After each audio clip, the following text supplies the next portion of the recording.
The X-Men cartoon in the 90s was a pretty big deal for a lot of nerds. It actually adapted quite a few storylines from the comic books, had a lot of people's favorite X-Men in them, and a ton of other guest appearances from other characters later on in the seasons. So it holds a lot of nostalgia for a lot of us, and as such, Hasbro has been trying to recapture that by releasing the X-Men cel-shaded VHS figures, which I have the decel shading videos on, as well as Marvel has announced that there's going to be a new animated series, which is a sequel to the original 90s series. And on top of that, today, they just made available pre-order of the new wave of figures based on the upcoming animated series. But what I'm gonna be talking about are helmets and other replicas. So for a little while, Hasbro has been making various replicas. I think one of the first ones was the Infinity Gauntlet, which I do have over here. And I have Stormbreaker, they made Mjolnir, they've made various Iron Man helmets. The one I really wanted was the Punisher War Machine one, but I could never really find it at a price that I was happy with, and now it's just kind of hard to find at a reasonable price. But when I saw the Magneto helmet, I couldn't help but pre-order it. And that's a pretty big deal for me because I don't pre-order a lot of stuff. So we're gonna look at the Magneto helmet right now. So let's start by looking at the inspiration for the helmet by looking at the figure version of the helmet. So there's a nice close-up of the helmet, and here it is on me, obviously, right now. So I nerded out pretty hard when I first got it. I opened it up and I put it on immediately, and I like it a lot. It's really neat.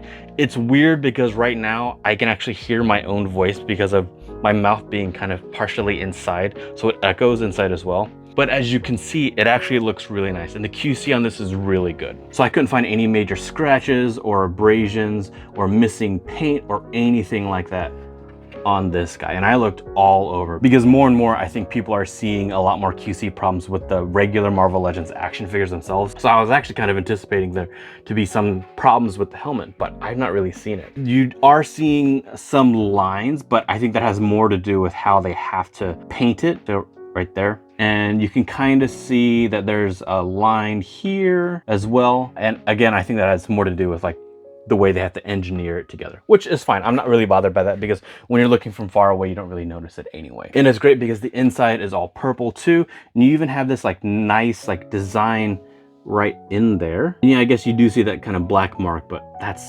inside and I'm not really that worried about that. But that design is actually really neat looking, and I don't know if that's supposed to mean anything or if that's supposed to be like, because the idea in the comic books is that once Magneto was wearing this, that Xavier couldn't get inside of his head. So this might be some kind of circuitry that he had put inside to have that level of protection against psychic attacks, which is really cool. I like that. Even if that's not what it is, just the design itself just looks really cool to me. And then what's also nice is that it actually comes with a stand and a bunch of pads, right? So first, the stand itself is nice. It's all black. I kind of wish that the Magneto name right here popped out a little bit more, maybe painted in like a silver for it to pop. But otherwise, it's still really neat. And it sits on there like that. So I did have to be a little bit careful because it will kind of just slide around a bit. So you do have to kind of get it just right and then leave it alone. So, but it's nice that it does come with one. And then it also comes with this piece, which connects the bottom. And I'm not totally clear on when you would be using that. I wonder if the idea is like, if you're not going to use the stand and you're gonna like put it on a shelf, that you can do that. And I guess the purpose would be so that this doesn't like separate more than it might because of the way it sits. It's nice that they even thought to include something like that. And then we have several different padding. So there aren't any actual instructions inside of where you're supposed to put them, but when you look closer at it, it becomes pretty obvious. So this piece would actually fit right behind, right where the point is. And then these two pieces would actually be for these sides, right on the inside, obviously. For the two big blocks, these actually go inside. If you look inside, you can kind of see a bit of a rectangle shape on here and on the opposite side. So that's where those pieces are supposed to go.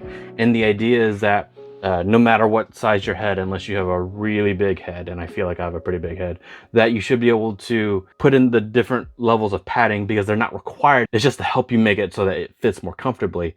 I actually think it fits reasonably well on my head.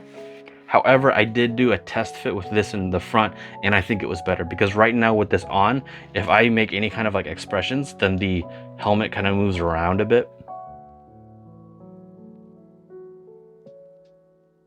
But with the pad now right on like the top of my head, I can make whatever expressions, and the helmet doesn't move anymore at all. And I think that's a better look, and it feels better that way, because like before without it, it was also sitting right against my cheeks, which isn't necessarily a bad thing. But then if you think about like, you know, if you have an oily face and that just kind of rubs off onto the plastic and then it just rubbing back against you, that's not really good for you either. So if anything, for me, I'll probably end up using that pad right there, but I might not either, just because I kind of like being able to see all the design inside too. Now the rub. So I'm not quite sure where the design for the helmet comes from.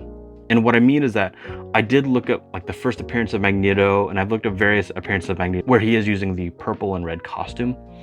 And I've seen a ton of different versions of the helmet. And I don't mean that like this is missing or not. I mean like this wing piece in front is like higher up, or that this is purple, kind of like this, or like the sharp points on the side are like multiple going around, or that there's more down here, stuff like that. And it's weird. And so it's not quite first appearance, and it's not quite the Jim Lee X-Men #1 Magneto design, that which I have right here on my desk mat.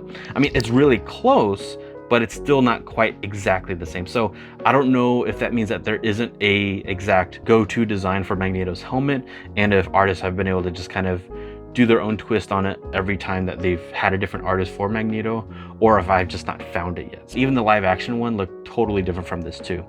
And on top of that, even the X-Men 97, which is the name of the new animated series, that one looks close to this too, but also a little bit different at the same time. So even though the box even shows X-Men 97 on it, it's still not quite matching that either. That's not to say that that's a bad thing necessarily, but it's just kind of strange to me. If you are aware of a design that actually does look just like this one, then definitely let me know in the comments below, because I love knowing how accurate the action figures and replicas are to the source material. And otherwise, if you like this kind of stuff, then you might like my Batman 1989 utility belt video, which I'll link right here.